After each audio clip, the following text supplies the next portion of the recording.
DC Abortion Fund. Stephanie Black, DC Action Council, NARAL.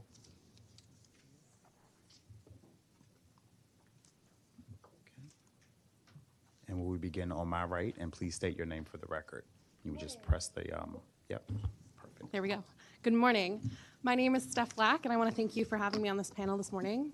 My name is Steph Black, and I am a volunteer with NARAL Pro-Choice America. I'm also proudly queer, and I am proudly Jewish. Additionally, I'm fortunate to have graduated from American University this past Sunday. And like most young people after graduation, I am tasked with trying to figure out where I will land. Where will I move?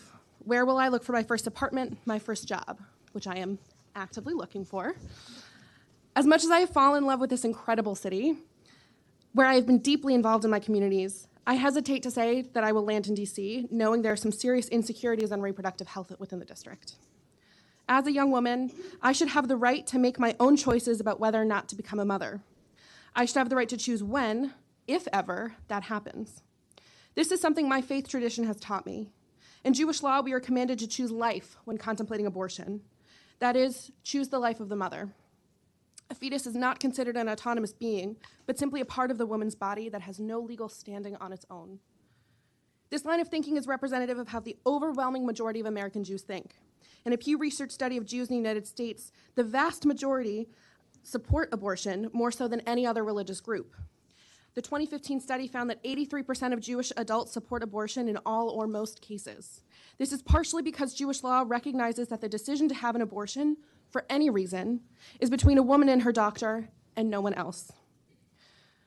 No one but the woman can decide what is best for her and her future. You will hear a lot of Christian voices today speaking out about their religious liberty and why their faith leads them to believe such things as life beginning at conception. But one person's religious liberty does not allow them the liberty to oppress others. To take away my right to choose to have an abortion as a Jewish woman is a violation of my First Amendment right to religious freedom. Am I not also entitled to that right? I must also urge you to consider that to curtail protections for abortion access is to curtail protections for LGBTQ plus residents in DC. Cisgender and straight people are not the only people who get abortions. Abortion care is health care.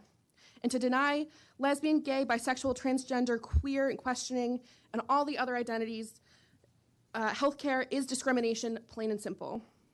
When healthcare is denied, especially abortion care, the most marginalized people suffer the consequences the hardest. This is why, as a young, queer, and Jewish DC resident, I strongly urge you to pass the Strengthening Reproductive Health Protections Amendment Act of 2019. All the people in this city should rest assured that we can access abortion care when and if needed.